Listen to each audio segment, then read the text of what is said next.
Hey, and welcome to the podcast where we talk about creating experimental art in trauma informed and sustainable ways that support artists, our communities, and our organization as a whole.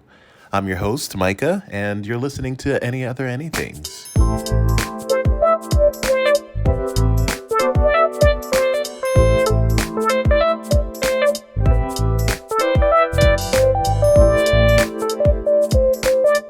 Awesome. All right. Well, we're back.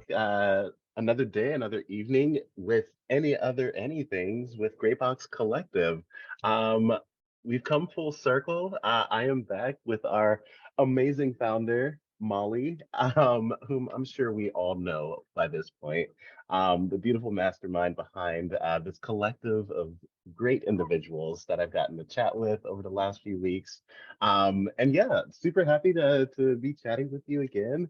Um, I guess what I kind of want to kick the conversation off with really is just um, where did the idea for Greybox Collective come from? Ooh, what an excellent question. Yeah, so like kind of this is great. So kind of the origin story of Gray Box Collective. I think in many ways it started at least a decade before I actually founded Gray Box Collective. And so that comes out of my own experience, my own like Me Too experience before Me Too was a thing.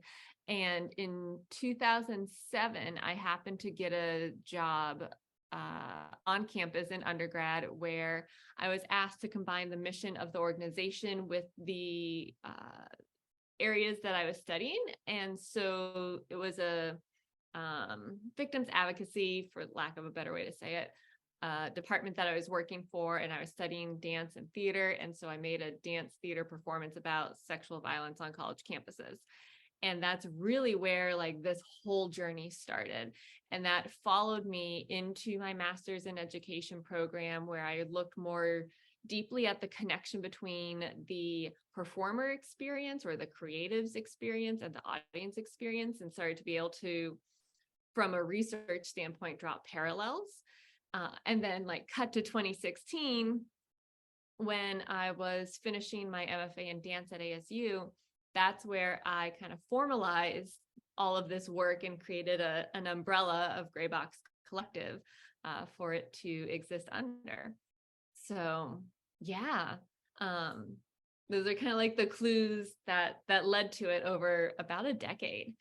Yeah, that's wild. And I do love that. I feel like sometimes we have a experience that just kickstarts something, or these seeds that are just kind of planted in our hearts or souls throughout the course of time. And then as things continue to develop and as people continue to pour into us, like more opportunities arise, and then something's actually established, or something seen, I guess is what we should really be saying, right? Like we finally breached the Yeah. surface, and like we are able to share something with others, which is yeah, great. It's beautiful what has been built here. Um, do you remember the first like Greybox Collective project, or like yeah, what was that experience like for you?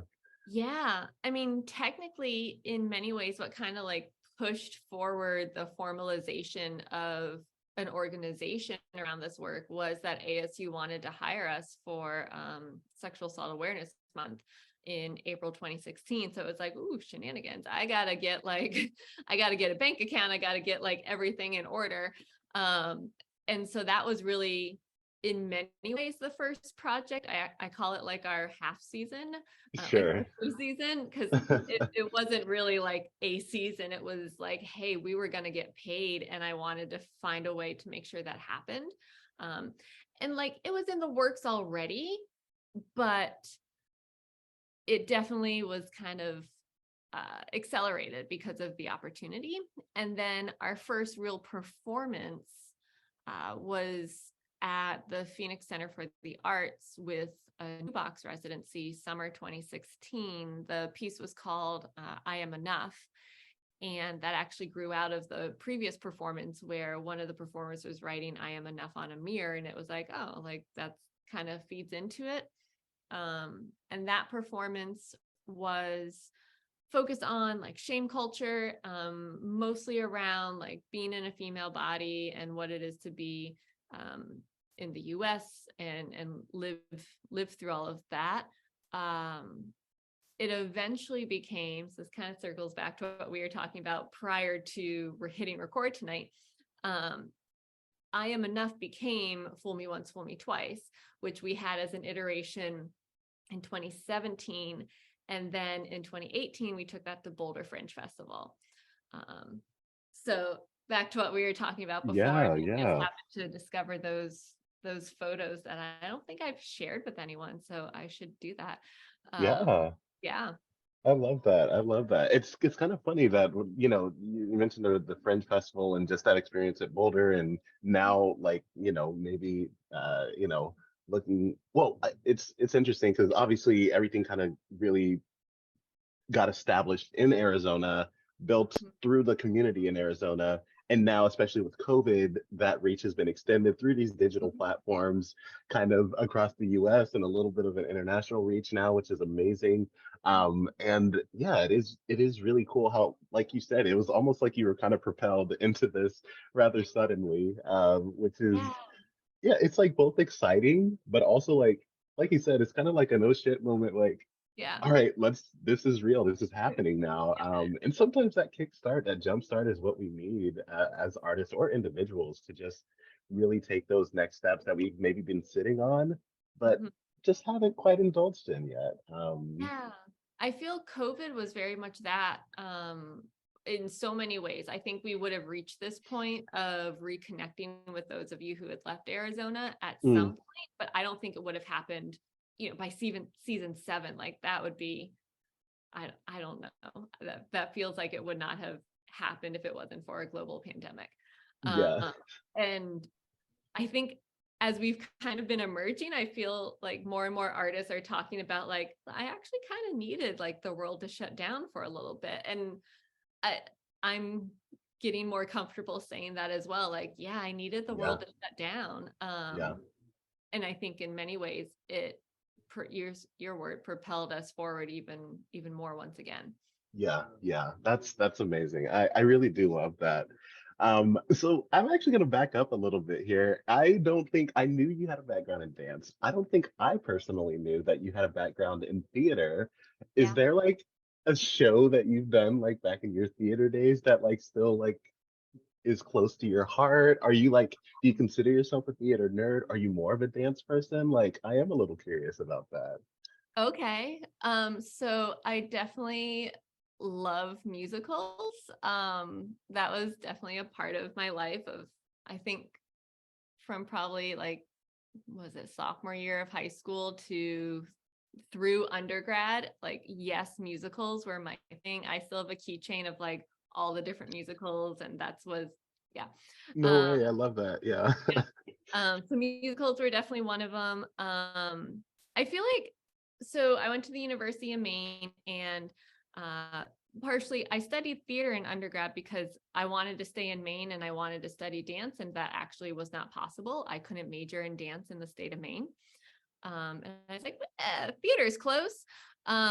So that's how I chose my major. That's funny. Um, and I was always kind of like the theater kid that was like, oh, I'm just gonna have like a 20-minute dance break in the middle of the show. And that was how I kind of like ended up in dance theater, was because I just kept sneaking in my dance studies into my theater work. Um, and like that's where finger painting from grown-ups or for grown-ups came from. And a favorite show. Actually, what I was thinking of recently, it was just like a 10-minute, we had the underdog shows, which is like your intro to directing. Yeah, yeah. Yeah. I was in one of those. It's actually in a few of them, but one was called I think Mental Reservation. And so it was basically about like lying without lying. It's like, oh, I'm just gonna Mm, say I did this with the mental reservation that I actually did this other thing. So like it hmm. was kind of manipulative. Yeah, But it was also one of those scripts that uh, is like kind of your classic, like you just get the words, you really don't get a setting, you don't get characters. So I don't know. I find those really kind of the exciting scripts where it's like, what if we put this in like, I don't know, a hair salon versus like, in a park, or like how does that really change it by putting it into a new environment? So yeah, I think that it was a very comedic piece. And I think it was probably the first real comedic piece I'd been a part of. Yeah, yeah. I love that. I love that. It's funny. It's interesting like hearing how, like want to explore and like revel and dance. How do I do it? I guess theater, musical theater. Let's go. I Yeah. love that. That's great. That's great. I my story coming into theater myself was actually a little sad. I loved basketball. I still love basketball. I like ran track growing up. I played a little basketball growing up. Played a little volleyball growing up. And I remember trying out for the basketball team when I was a freshman. Was the only kid that didn't make the freshman basketball team. Mhm. And my mom, so sweet, was friends with the theater teacher from like our church community, and like was like, oh, go try out for a show, I think you'll really like it, blah blah blah. And I moped over and auditioned and did the thing, and then fell in love, and yeah, and then just kept going with it for some reason. I think art is an interesting. I feel like you kind of alluded to it, and just the way that you were talking about like your favorite show, and just some of the experiences of how Gray Box was kind of built. Um, art is a very like interestingly vulnerable sector of like humanity. I think that's why like we're so drawn to it. I think I was talking to someone else about just the idea of like how the most human thing a human could be is emotional, which is so funny and so interesting because sometimes we are like encouraged or discouraged, I should say, from feeling or showing emotion or being vulnerable or being expressive in that way. But then we're so drawn to art because that gives us the space or the room to express that freely, and people want to engage with that. Yeah. I think it's especially important just the way that you've like I'm a really big fan of when people have real intention and specificity behind the mission. And I do love the phrasing of, Gray Box Collective's mission, which is, and just the concept itself, which is just creating trauma informed dance, like the awareness, and also just yeah, just spreading that awareness of what does it mean to experience trauma? What does it mean to process it? What does it mean to deal with it? What does it mean to move through it? And I think just that recurring theme and that specificity is Mhm. really important when it comes to anyone like approaching any initiative. Mhm. Um, do you feel like I wonder, like, when you are, approaching a new project, I really do admire how you kind of, self-admittedly taken a step back and like really kind of let others share their stories as well, and kind of create even a further collaborative process.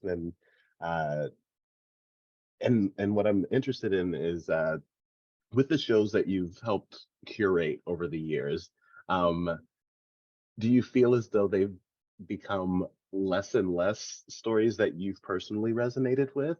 Or do they resonate in different ways? Like, how do you feel it's evolved over time?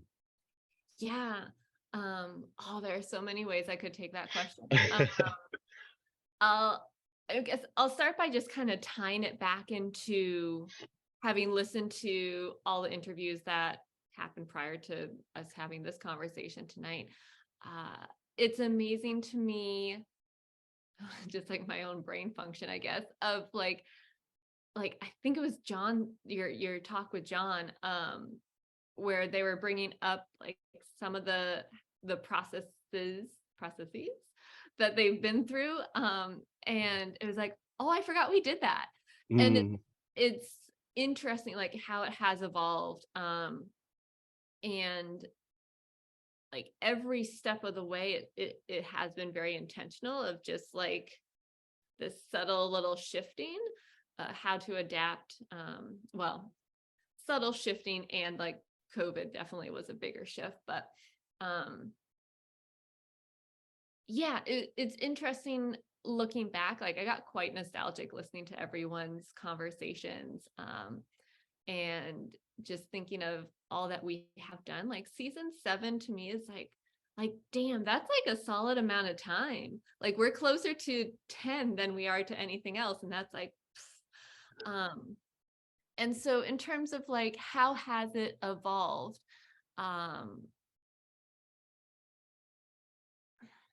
think when it started, for me, it was more about like semi-devised dance theater. So starting with a bit more of a solid piece, like finger painting for grown-ups, and even it's not that simple, like there were pre-existing scripts that existed, like that were collaborations of the ensembles that I worked with prior to. Hmm. And so for me, there is a lot of like carrying the stories of those who have been a part of these pieces prior to and kind of rolling it over. Yeah. And then that kind of went out the window around 2018, which like I feel like looking back on just 4 years ago, that's kind of when like everything went out the window in my life. And so that's where it started to be like, we're going to start from scratch. And 2018, and then we barely started season 2019 before COVID hit. So then it definitely all went out the window. And I stepped back for my own reasons, just trying to kind of grapple with all that was going on. And I think we're kind of getting back to that though, as we've got like the crumbs, nuggets, and muffins structure, which I'll talk about just a little bit because that will make no sense to anyone listening to this other than those in season 7. Yeah, please. Yeah. So kind of zoom out of like thinking about what is your capacity for creativity at this point, and thinking of how we've been going through this collective trauma, and with trauma, from my lens, trauma informed creative practices, like trauma and creativity do not inherently mix.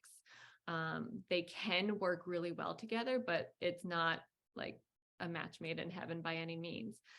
And so one of the ways to kind of address that, like, and also meet the needs, I think, of an arts community where we all are doing the gigging lifestyle, and there are times when certain gigs are taking more of our time and we don't have the capacity for real devised work.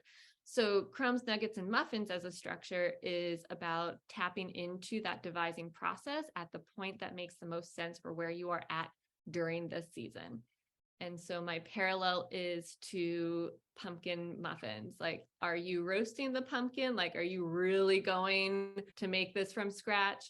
Are you buying like the canned pureed pumpkin to make your pumpkin muffins, or are you doing store-bought? And there's no judgment or shame on whichever part you are at. It's about really being honest with yourself. What kind of capacity do you have for creativity? What kind of capacity do you have to engage with other humans? And where do you want to plug into that process? And so I think that really does get back to kind of how it started, of at a certain point, like if you're coming in at that nuggets phase, there is already some kind of structure that has been developed. So that is in many ways circling back, but I think with a different intentionality around it, more about meeting the needs of a community, as opposed to, I don't know, just like having a thing and working off of it. Yeah, like almost having a preset precedent versus saying, hey, here are the phases. Where would you like to slot in? And Yeah. I actually really do. I personally love it, and I think it that format in an artistic setting, specifically within the world of devised works, is honestly really really cool. I know, for instance, like I am not a. I take it back. There are some phases in my life where I can create seemingly from nothing. It's always from something, but like I can kind of like create something from the ground up. But there are most days as an artist where when I am collaborating, that I feel like I do my best work when I am like coming in, when there is some form of structure or like something that I can build off of. I like describe myself as like a B actor sometimes because I can riff off of people all day. Mm. But when it comes to me having to like actually like establish and drive something, I'm like, oof, that needs a little bit of wind up time. You're gonna have to bear with me. I'm gonna stumble through this. It's not Yeah. gonna be cute for the first little while, but we'll try to make something work. So like if I absolutely have to, I will. But like, no, I really do appreciate that because it does gives space for like taking care of your community, which is exactly what you're mentioning before. Just like you know, regardless of where you're at, no judgment, whether it's at point A, B, or C that you enter the process, it's still a collective and Mhm. collaborative process that we're creating together. So Yeah. yeah, I love that. That's great. Yeah.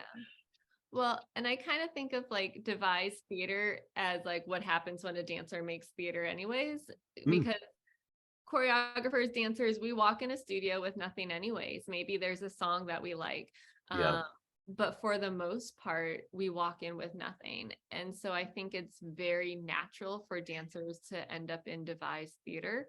Um, but that being said, if you're used to either a choreographer, a director, or a script or something being there, it's another way to like start to kind of eke towards what it is yeah. to from nothing. Yeah, yeah, without a doubt. You know, that is I like that idea of like, and I've never thought about it from a dancer's perspective because like coming from a theater background myself, one thing that I actually don't like that much about the theater the community that I'm still navigating as an artist myself is like once you get into a lane as an actor or a director or a stage manager or whatever your lane is, a lot of people are just like, oh no, but that's where you're gonna stay and just be your whole career there. There's no room for exploration or growth. And I'm like, for a world that is boundless because it is art, why am I Yeah, limited to this type of engaging in art? Which totally. is, yeah, it's so strange. Something I think COVID has shaken up a bit. But yeah, I think working in the world of dance, like that does make a lot of sense that you really do come in a blank slate every time and just kind of Yeah, keep building upon each time you come back to the space, which I love that. Yeah, that's great. yeah. Well, and that kind of makes me think of what I feel has been maybe a common thread throughout half of the interviews y'all have Mm, had of like that professional exploration. yeah, And it's true, like you you have to like pick a lane, and once you pick it, people are like, ah, that's your lane. And I think it's really interesting in our Western society. I had a whole like I don't know, journal entry about this a few years ago when I can't remember who it is. Some celebrity had like passed away, and they're like, an author and a cookbook and a actor and a this and a that. And it's like, okay, cool. So celebrities are allowed to be like multi hyphenated artists and mm, real entrepreneurs in all these ways. But yeah, like, what about the rest of us? And I think we get pigeonholed or stereotyped or whatever. And it's really it's something quite, I think, fascinating in many ways, that we can't hold the idea that people might have multiple interests, or when you're doing more on stage work, it's like, yeah, I'm kind of ready to shift to behind the scenes. Like, why can't we have that meandering evolution of our careers?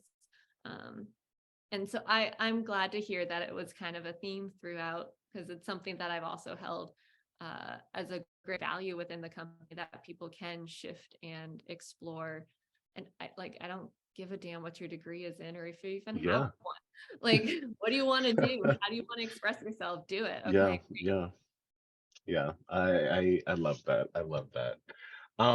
Okay, so given that we've explored like, what was, what our current processes are, and how we're navigating the world, I am curious if you're willing to share. You don't have to, but I'm sure we would love it.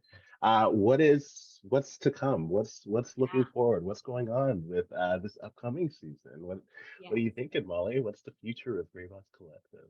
Yeah. So I'll go big picture, like real zoomed out version of the vision for Gray Box Collective. And I think the seedlings are already there. And for me, it's really become about in this past year or so, as I've also like left my side gigs and chosen to go all in on myself, freelancing, working for myself. Gray Box Collective is a part of that constellation. And so I'm going to circle back. I'm part of the Producers Academy with the Beth Morrison projects, based out of New York. And one of the questions they asked us in the interview process before being a part of the Producers Academy was, how are you shepherding in the future of the performing arts? And so in preparation for that, I was like, well, what am I doing? And it's come down to three things. It is about ushering in the future of the performing arts is happening with how we are creating work, with the work that we are creating, and also how we operate as an organization as a whole. And so those are the three areas that I'm really digging into. And it definitely started with the process first. Trauma-informed creative practices is what has oozed into everything else. And, if you change the process, the product, for lack of a better way to say it, is naturally going to change. And then like that process, those products, they can't exist in an organization that doesn't support also that like progressive forward thinking. So it's whatever this is. How do I describe this? Like this, like just ripple effect. Maybe that's it. Yes. Yeah. Starting with the process into the performances and then the organization as a whole. So that's really where I'm focused right now. And being able to define and articulate that in as much detail as possible. I think I'll leave it there for like the vision and where we're going. Yeah. Big picture, but yeah. I love it. Yeah. That's and then great. I can talk more about like season 3 of anythings, as well as season 7 of the company in a little more detail. Yes, I would love that. Cool. Let's dive into it. Let's go Season there. 3. Yes. Okay. So season 3 of anything. So with season 3, it's sharing responsibilities of interviewee and interviewer. So as Micah, as you're passing it back to me at the end of this season, I will kick off season 3 and pass it on to someone else to be doing the interview, who will then interview someone who then becomes the interviewer. And then it just kind of ripples in that way. And also with season 3, getting a little bit more, structured. Like we'll still go on tangents because that's existing in the gray, messy areas of life, but being sure to create space in season 3 where everyone gets to really dive into their origin story. With the work we create, it's nonlinear, it's fragmented, it's fractured. So having this be a platform where y'all can be sharing origin stories and like, what are the clues that this is something you would end up doing in your life? And then also thinking about like really maximizing everyone's time. Also in season 3, because it will involve every single artist who's currently working on developing new work this season. It will also be a chance to talk about the creative process, and we'll maximize those interviews by allowing that to also fold into like all the behind the scenes footage that we'll put on social media and on our Vimeo account. And then of course there'll be that like anythings where people can dive into whatever. I loved how much music was talked about this season. And I think I'm think about half of y'all are very heavy into music. So that's really cool. And okay, so that's season 3 of anything.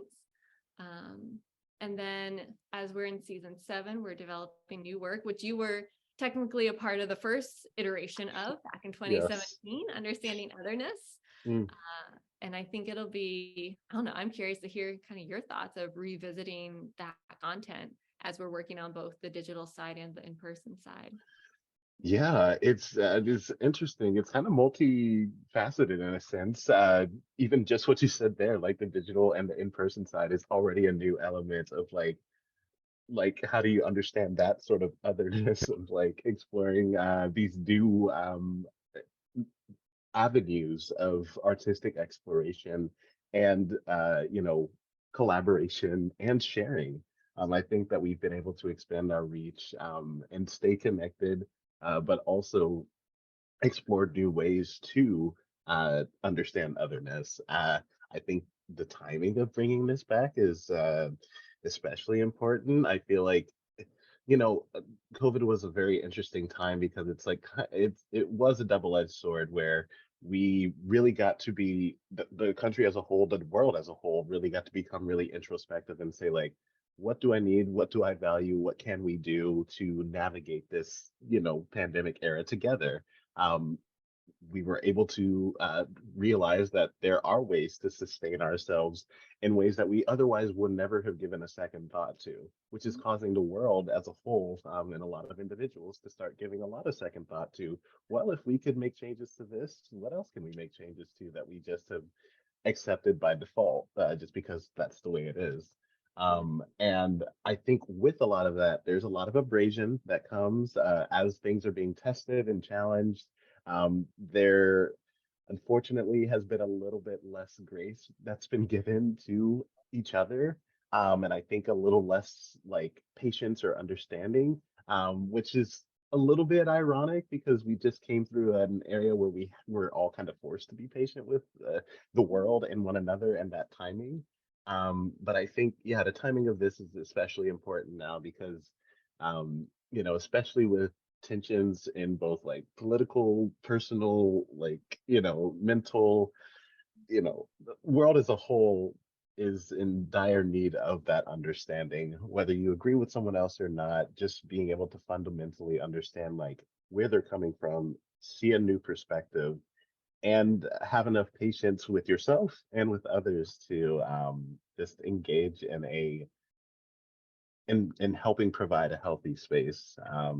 Like there's definitely limits. Like set that boundary for yourself. If you need to cut something off, cut it off. That's fine.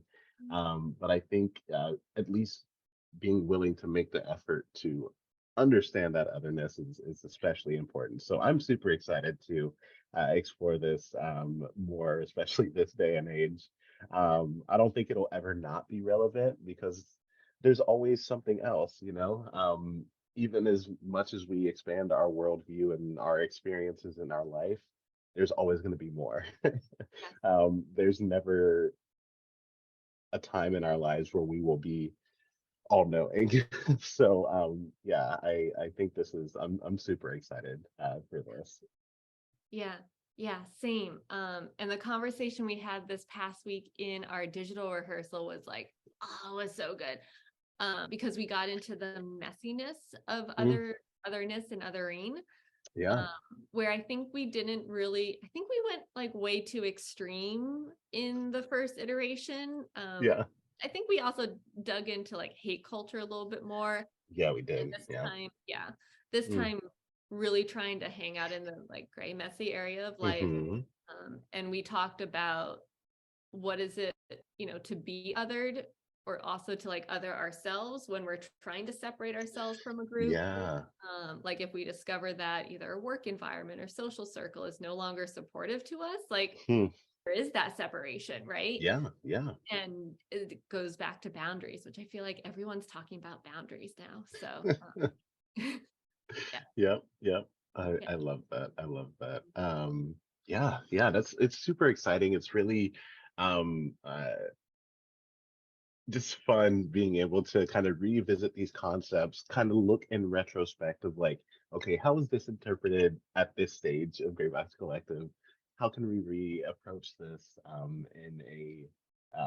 in a new way and with a new perspective, which I think is honestly one of the greatest things about like these revisitations of these concepts that we've produced in the past is just having a fresh take or a new conversation regarding the same theme yeah, because it really does just lend itself to so much newness, or just re-exploration, I should say. So yeah, I love that. I love that. Yeah. Um, yeah, cool. So I guess at this point, um, I think I have two more things I wanted to ask. The Okay. first one is actually I keep doing this backwards, but Okay. if there is one exercise that you like, whether it's as a individual, an artist, a mover, a dancer, Mhm. um, musical theater lover, what's one like grounding or like cool down or like centering exercise that you found extremely like helpful in your artistic journey? Yeah. Um, Great question. Um, in terms of like kind of talking about like what is that wrap up, how to like kind of bring a somewhat satisfying closure to whatever. Yeah. Um, for me, in the creative work that I'm doing, there's always some kind of like ritual of like putting things back in their place, and like the cleanup process to me is very much part of that. And even like I approach business as a creative practice as well at this point. Mm, And yeah. when I'm working on stuff, like I light a candle, and when I'm done, like blowing out the candle, like I we're love done, that. we're shutting it down. Um, Yeah. yeah, I definitely need much more like active kind of closure. I don't do well with like sitting with my thoughts or anything like that. Mm, Um, but yeah, something that's very much signals to myself like, all right, we're done. Um, is yeah. very important to me. Yeah. That's awesome. I love that. That's really cool. Um, Yeah, I love. I'm a big fan of candles, so like that imagery to me of just like having kind of like I don't want to say ritualistic, but just something to kind of symbolize the starting or the igniting of something, and then just like Mhm. that release is it's really beautiful. I love that sentiment. Mhm. And cool. And then my actual favorite question is, are there any other anythings? Yes. Um, yeah, I think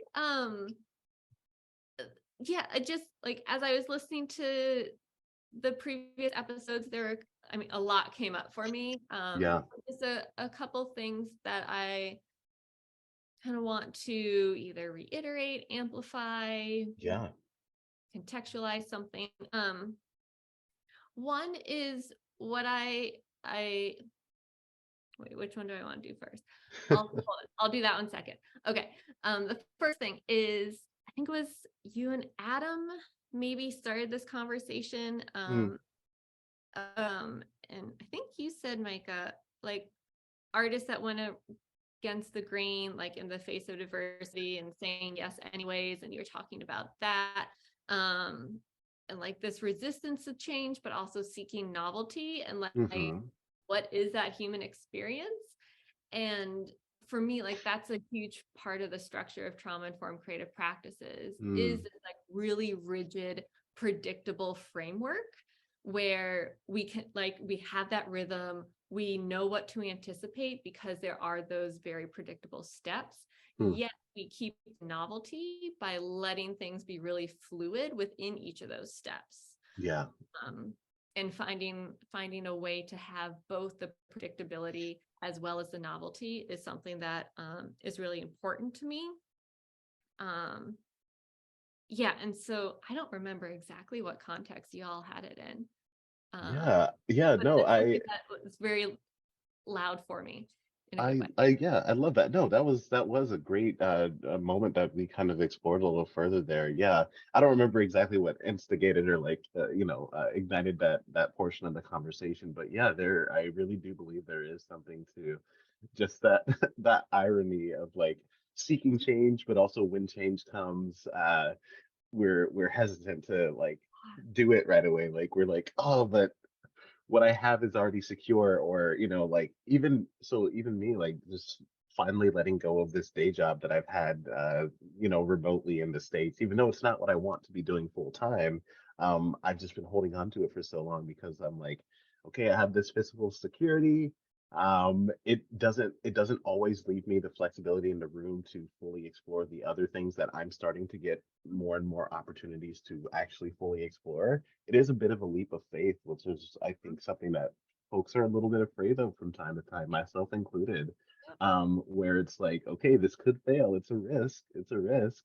Mhm. And is it one that we're willing to take? So I think that a little bit of that kind of derived from there. But then, yeah, especially the artists, particularly, or just anyone really that just stands out in society, is because they said yes in spite of everyone saying you shouldn't or can't do this. And I just love that because it's like, it's just a reminder that even though there are so many times in our lives as individuals where, people will be like, I don't think you're the best for this or the best for that. It really is irrelevant. There's always going to be someone who disagrees with you, but there's Mhm. always going to be people who really love what you do as well, which I think is also really interesting, where there's this polarizing difference of like, there's this chunk of the world that like will really resonate with what you shared or created, and then there's other parts of the world who, just given their lives and their experiences, won't resonate with it, and that's okay. Like, I don't think there's any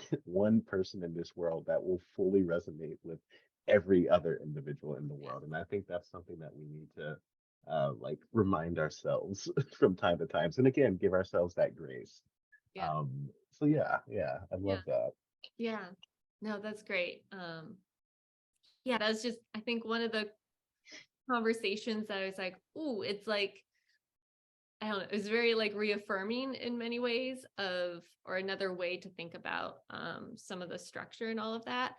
And my second point is also like another way that like season 2 really kind of drives home one of my points about how we create, and that is like season 2, like this season 2 of Any Other Anythings, like it could only exist in this way with you leading it, with you doing the interviews, with everyone. Like there as soon as you change the ingredients in this space, like everything shifts. Mm, And that's something I've always felt in a rehearsal room. And I think season 2 is of the podcast is actually just like a really streamlined way to explain that. Like the conversations you all had, like those conversations, I've had conversations with everyone that you've had. We've never talked about music in the way that like you all did, or just like all the other different inroads and such, where the conversations meandered. And I think that's really important. And like who's in the room matters in mm, rehearsal spaces, in conversations is this. And I hope that's something that people really like take from this, um, and see like I think in the arts, especially with that theater background, like everyone's replaceable, right? yeah. Like we'll get another Juliet, we don't care. Mm, But that's not how it works in these kinds of spaces. Like there is no other Micah. There is like, like everyone's wholly unique. And that energy, that presence, that vibe that is brought to the space completely changes everything. yeah. And so yes. Thank you for everything with season 2. I really loved it.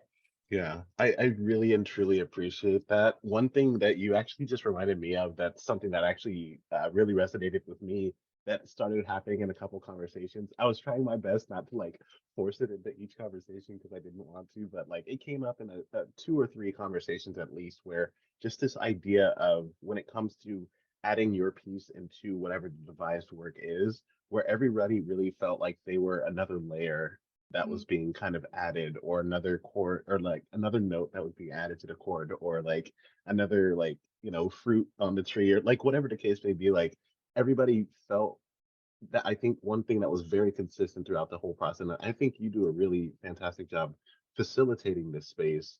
I know when I worked on my first project with Great Box Collective, I think, as we were moving, and I think that was one of the ones where it was kind of a semi-devised, where we had some sort of like concept and, framework, and then we just kind of built on top of that. But when it came to the building on top of that, it was like, hey, what do you feel good about? Like, what would you bring to the table if you could to this work?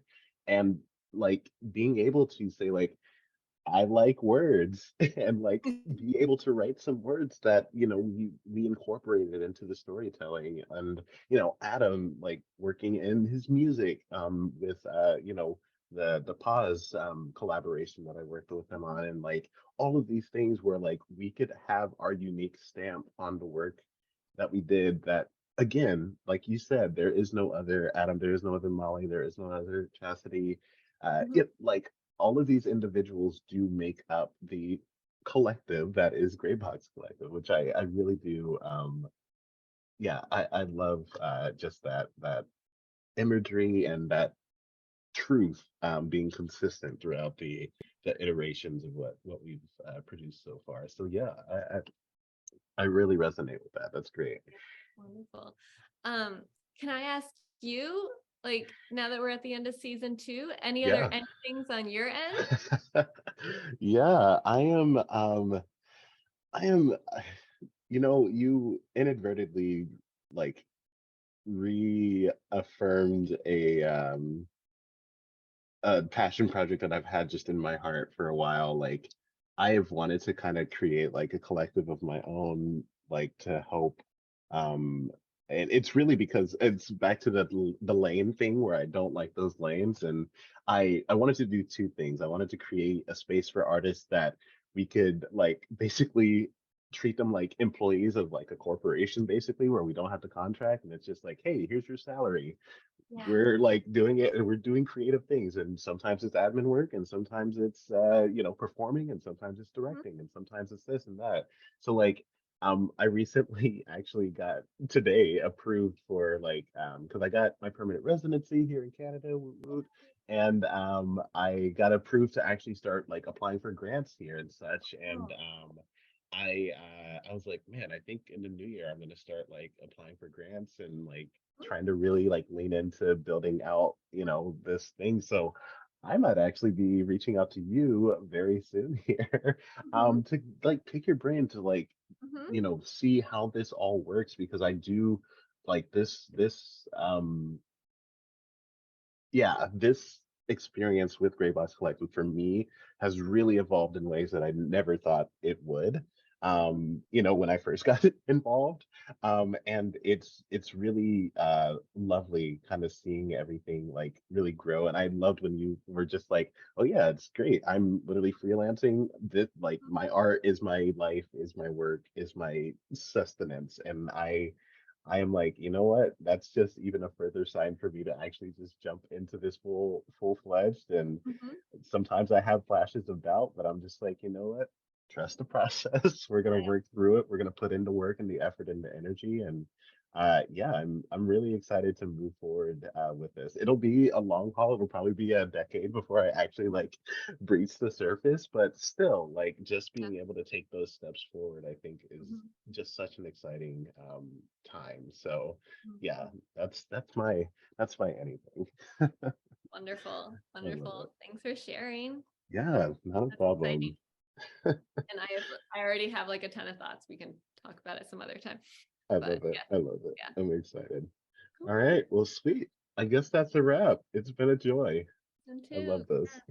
Yeah, so great. Thank you so much, Micah, for taking this on and for all the interviews and your words throughout all of them. I really Yeah. appreciate It's honestly been my pleasure. I have truly enjoyed this experience and will be revisiting it again. So it'll be great. it. Cool.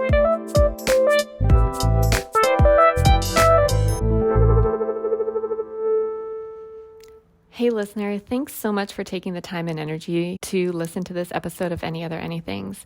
Be sure to check out the show notes for links to find out more about this podcast, the speakers, and Graybox Collective. You can also go to grayboxcollective.com/podcast for a full transcript of this episode. Thanks again for listening and take care of yourself.